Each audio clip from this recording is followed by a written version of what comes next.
साथियों नमस्कार। मैं Sunil Goswami, advocate, Punjab and Haryana high court Chandigarh से एक बार फिर आप सब लोगों का स्वागत करता हूं। आज फिर से एक सवाल और उसका जवाब तलाशने की कोशिश करते हैं। आज का हमारा सवाल रहेगा क्रिमिनल ट्रायल से रिलेटेड। फौजदारी मामलों के अंदर जो है, जो डिफेंस के गवाह होते हैं उनकी क्या अहमियत है, क्या उनको कोई वैल्यू दी जाती है? क्योंकि जो फौजदारी मामले हैं वहां पे प्रोसिक्यूशन के ऊपर बर्डन होता है कि वो बियॉन्ड रीजनेबल डाउट जो है वो मुलजिम की गिल्ट को प्रूव करे। तो वहां पे कुछ केसेस के अंदर डिफेंस के अंदर विटनेसेस एग्जामिन करवाए जाते हैं कि साहब ये घटना ये ऐसे नहीं हुई है, ये घटना ऐसे हुई है। तो उस सूरत में कोर्ट्स क्या उसको अहमियत देते हैं? आमतौर पे नहीं देते हैं, लेकिन सुप्रीम कोर्ट के सामने एक ये मामला पहुंचा है। सुप्रीम कोर्ट में ये जो क्रिमिनल अपील नंबर है 1588 ऑफ 2015 है, ये the state of Uttar Pradesh versus रघुवीर सिंह। यहाँ पे नीचे जो है ट्रायल कोर्ट ने अक्यूज्ड को गिल्टी हेल्ड कर दिया था। ट्रायल कोर्ट के बाद मामला हाई कोर्ट पहुंचा, हाई कोर्ट ने एक्विट कर दिया। हाई कोर्ट के फैसले के खिलाफ स्टेट जो है, उत्तर प्रदेश स्टेट जो है, वो सुप्रीम कोर्ट में गई कि गलत उसको बरी कर दिया गया है, इसको सजा मिलनी चाहिए थी। चलिए मामले के तथ्य क्या है उनको जान लेते हैं। यहाँ पे जो कंप्लेनेंट है, कंप्लेनेंट ने एक एफआईआर दर्ज करवाई 29/8/2004 को। इसको यहाँ से हटा देते हैं। 29/8/2004 को लगभग 13 आवर्स, मतलब ये लगभग 1 बजे, 13 आवर्स के ऊपर 1 बजे दोपहर को एक एफआईआर दर्ज करवाई। और उस एफआईआर में ये जो फादर है, इन्होंने एफआईआर दर्ज करवाई।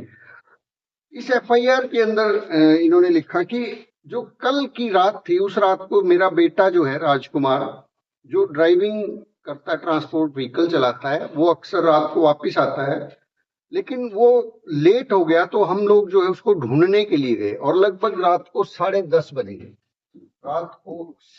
बजे हमें कुछ आवाजें, चीख पुकार सुनाई दी। और हम जब वहां जहां से चीखें सुनाई दे रही थी वहां पर पहुंचे, तो वहां पे हम देखते हैं कि ये जो मुलजिम है रघुवीर, ये और इसके दो साथी, ये दोनों, ये सब मिलके जो है उन्होंने उसका गला काट दिया, और मतलब गर्दन काट दी, जो कि हमने टॉर्च की लाइट में और मून लाइट के अंदर जो है ना इस काम को होते हुए देखा, ये हत्या को होते हुए देखा।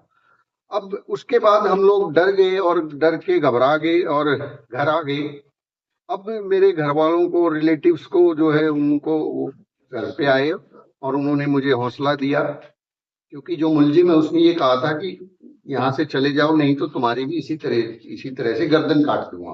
तो हम बहुत डर चुके थे। तो दोपहर बाद जाके जो है ना ये एफआईआर दर्ज हुई लगभग 1 बजे के आसपास। मामला कितने बजे का है? पहली रात का 10:30 बजे के आसपास का। तो यहाँ पे जो गवाह एग्जामिन हुए 3 लोग ये बताते हैं कि हम लोग 3 लोग उसको ढूंढने गए थे। PW1 ओमपाल, देविंदर सिंह और कुलदीप सिंह। इसके अलावा डॉक्टर वगैरह एग्जामिन हुए। डिफेंस के अंदर जो है एक DW1 सतपाल को एग्जामिन करवाया गया, एक विजय सिंह को एग्जामिन करवाया गया, एक ओमवीर सिंह को एग्जामिन करवाया गया। तो यहाँ पे कोर्ट ने कई सारी चीजों को नोटिस किया। क्रिमिनल ट्रायल में बहुत सारी चीजें सीखने की होती हैं। यहाँ पे फर्स्ट इंफॉर्मेशन, सबसे पहले ये देखिए कि फर्स्ट इंफॉर्मेशन जो है एफआईआर, ये मामला रात को 10:30 बजे, मतलब ये 28 को ये घटना हुई रात को 10:30 बजे। लेकिन ये मामला दर्ज कब हुआ?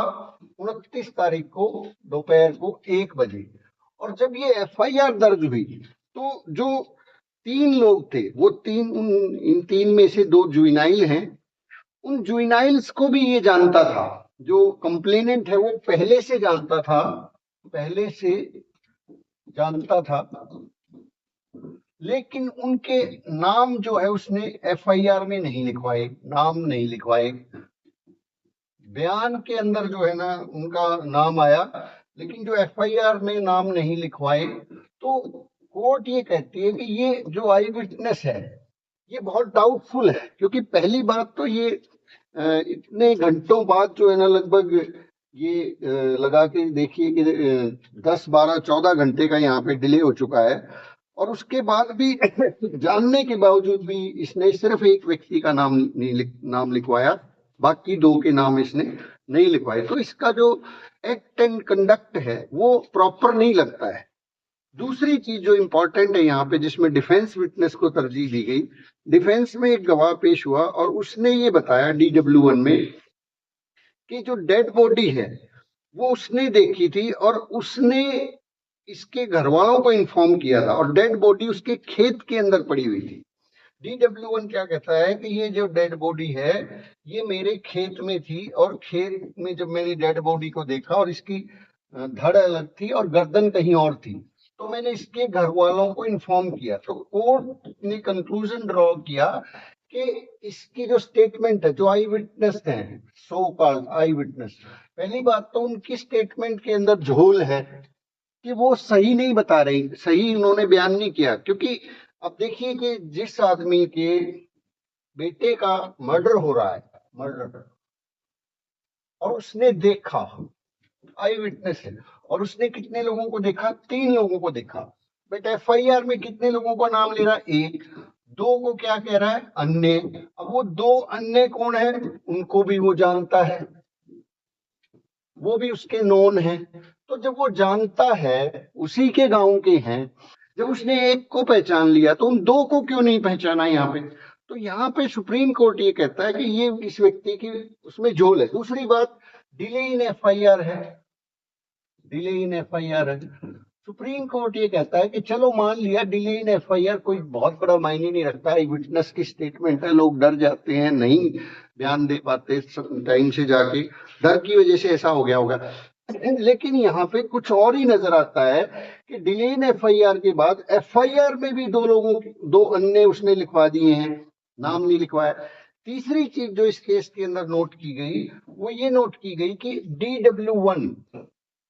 DW1 स्पेसिफिकली कह रहा है कि उसने अपने खेत के अंदर डेड बॉडी को देखा, खेत में डेड बॉडी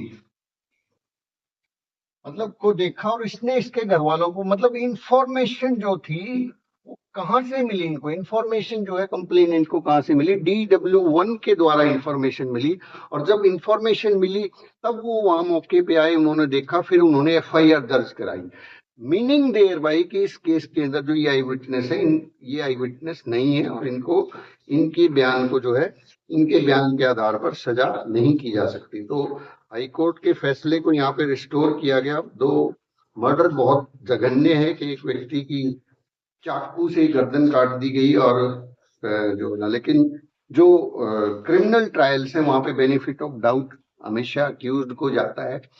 अब इस तरह की छोटी मोटी जो गवाहों से, बयानों से कॉन्ट्राडिक्शन, या अगर डिफेंस में, वैसे तो डिफेंस के अंदर किसी गवाह को एग्जामिन कराना, मतलब वो कहते हैं ना, एक 2 धारी तलवार है, बहुत सोच समझ के एग्जामिन करवाना चाहिए। क्योंकि डिफेंस में अगर विटनेस ने कुछ आपके जो जो प्रोसिक्यूशन का केस है, कुछ एडमिशन उसने कर लिया कि वो चीज है, तो वो वेल प्रूव्ड हो जाती है। तो बहुत सोच समझ के, अगर डिफेंस विटनेस क्रेडिबल है, ढंग से गवाही दे सकता है, और वो मेंटली स्टेबल है, मतलब वो कोर्ट से घबराता नहीं है, सिंपली जाके जो उसने जो घटना उसके बारे में वो बयान देता है, तो डिफेंस विटनेस को एग्जामिन करा सकते हैं। और यहाँ इस तरह के केसेस में जहाँ पे डिले है, इतना सारा डिले है, उसमें डिफेंस विटनेसेस काफी यूजफुल हो सकता है कि डेड बॉडी, मतलब मर्डर जो हुआ है, मर्डर का एलिगेशन लगा दिया और उसमें कोई व्यक्ति आई विटनेस पुलिस ने बना दिया, लेकिन उस डेड बॉडी की सूचना उसको देखा किसी और ने था पहले।